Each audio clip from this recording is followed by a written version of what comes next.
How's it going, everybody? On June 17th, 2020, on the speed solving forums, a user named Pavel posted asking for help. He had created a small, simple computer game using Unity that was sort of similar to twisty puzzles, and he was asking if people could solve it because he couldn't solve it himself. He hadn't figured out how to do it. And some people, posted in there and everything, and a user named Namile7300 was the first to actually post about saying, okay, I solved it. And then there was some discussions, and people said stuff about what times they were getting on it, and they came up with a name for it, the Rotosphere. And there was even some small little conversations about possibly making it a physical puzzle, but nothing was ever really taken too seriously at that point. Then, on January 4th, 2021, the same user, Pavel, announced that he actually was making prototypes of physical puzzles based on the Rotosphere. Now, those of my viewers that are on the speed solving forums will probably know this, but if you don't know this, then the user Namile7300, the one that posted that they had been the first to figure it out, well, that's me. And today I'm very happy to show you that I got to test a Rotosphere. So not too long ago, Pavel reached out to me on speed solving and he asked if I wanted to test out one of the prototype Rotospheres. After all, I had been the first to solve the online game, so he thought it would only be fitting for me to test out this one as well. So I'm very happy to show you all this. I'm going to sort of reviewing it today, but I'm going to keep in mind that it is a prototype, so I'm not going to be reviewing it super harshly on the turning and performance side of things. And I'm more going to be talking about the puzzle experience and what I think of it. So let's get some basic stuff out of the way. As you can see, and as implied by the name, the Rotosphere is a spherical puzzle that's similar to Rubik's Cubes, but you'll find when I talk about it later, it's quite different in terms of the solving. This one is 3D printed, as are all the prototypes, although I think eventually once they start not being prototypes and being actually mass-produced, they'll be plastic. So it's 3D printed, and it's basically a very basic prototype. So, as you could probably expect from that, the turning is not exactly great. It's pretty rough and heavy, and there's magnets to sort of keep them in place. But I don't really mind, especially with non-WCA cubes. I don't care too much about performance, and especially with this one, it's a 3D printed puzzle, so I don't really expect it to be like the greatest cube ever. But let's take a quick look at the mechanism. This puzzle uses a very makeshift mechanism, but it definitely works. The way it works is that there's a large metal core in the center that sort of is just an attracting point for all the pieces. On the feet of all these pieces, there's magnets that will attract to the core, and then when you turn one side, you basically turn one half of the puzzle every time you do a turn, and it'll just turn the core with it. And also, the pieces are sort of magnetic to each other. These smaller pieces have actual magnets, and these just have screws. So they attract to each other, and they attract to the core. It's definitely a basic and makeshift way of making the puzzle work, but for a prototype, it's definitely not too bad. One thing specifically that I actually really like about this type of mechanism is it allows for experimentation. As you'll see later, this puzzle is a lot about patterns and just having various different solutions and experimenting with it.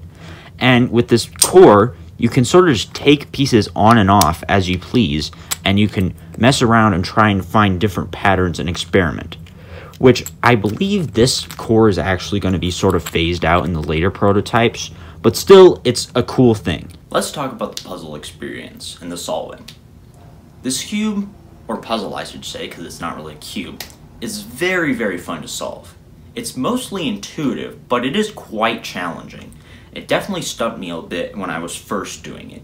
It's not really like any sort of twisty puzzle in terms of the methods used. However, knowing certain things like sledgehammers and way inserts work and stuff like that will definitely help you along the way. I found myself using Soon a couple times to do specific things in specific situations. But yeah, the basic solve to the half and half pattern that you've seen throughout this video is very fun. It's definitely the most basic out of all the patterns, which I'm going to talk about a bit, because that's a big feature of this cube, is the patterns.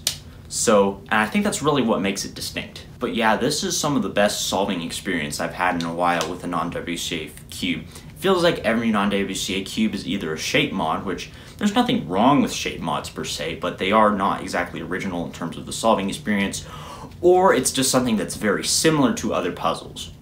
So I'm glad this is definitely a breath of fresh air in terms of puzzle experience. It's not really like anything in terms of the methods and the solving strategies I used, although there's some similarities. Now let's talk about what I think really makes this puzzle distinct. Its patterns. Most cubes have some patterns, but they're basically just little algorithms that you would attach onto the end of the regular solve. This cube, on the other hand, has tons and tons of patterns that completely change the solving experience. There's not really a solve state per se. The basic solved is probably going to be the half and half. That's the closest this thing has to a solve state. That's really only because it makes it look kind of solved, but there is just loads of solutions you could do to have crazy patterns. Let me show you just a few that I've found. One basic one that I've found is to take the half and half, but take these bottom and top centers and switch them. This can actually make the solve a little bit more challenging, as you have to solve this one.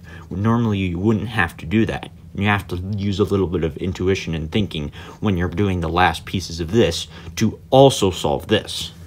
Here we have a sort of checkerboard slash alternating something pattern. This one is one of the first ones I found, and it's pretty cool, especially cool to look at. It doesn't make the solve like super challenging or anything, since it's basically the same solution, just alternating colors, but it's definitely a really cool pattern. This is a combination of the first two patterns, where you take the checkerboard and the swap top and bottom centers, and then you make this sort of star thing. And that's pretty cool. But those are just a few of many patterns that you can make on this theme. Unfortunately, since me and the creator are the only people who have this right now, there hasn't been a chance to do any like alg generating, so some of the more complicated patterns that require to solve almost like every single piece in a very specific manner, those will require some algorithms, which I'm not really an alg genner, so we'd have to wait until this gets like mass produced for people to really figure out some of the way more complicated ones. But yeah, this is really awesome that this has so many patterns. It's very different in that way from really any other puzzle. Most other puzzles have like one solve state and then maybe a couple patterns that are literally just like turn this, boom, pattern. But this, it completely changes the solving experience with it, whichever pattern you're going for, which I think is really, really awesome. And it's just what makes this special, in my opinion. So that is the Rotosphere. As you can see, I'm a real big fan of this puzzle, and I'm a real big fan of the puzzle experience, especially. I feel like if the design and turning is improved and this gets mass produced, then we have the next big non-WCA cube on our hands. Anyways, this would normally be where I'd be like, use discount code Nathan5, but because this is a 3D printed prototype and it's not being manufactured right now, I can't really say that, but I can say use code Nathan5 on other stuff and save 5% on the cubicle. That'd be pretty cool. Huge thanks to Pavel for sending this out to me. I really appreciate it. I'm going to leave his link to his channel in the description. He just has some short videos showing off the Rotosphere. I also believe he's sort of in the midst of trying to get this mass produced right now. I'm not exactly completely up to a date on it.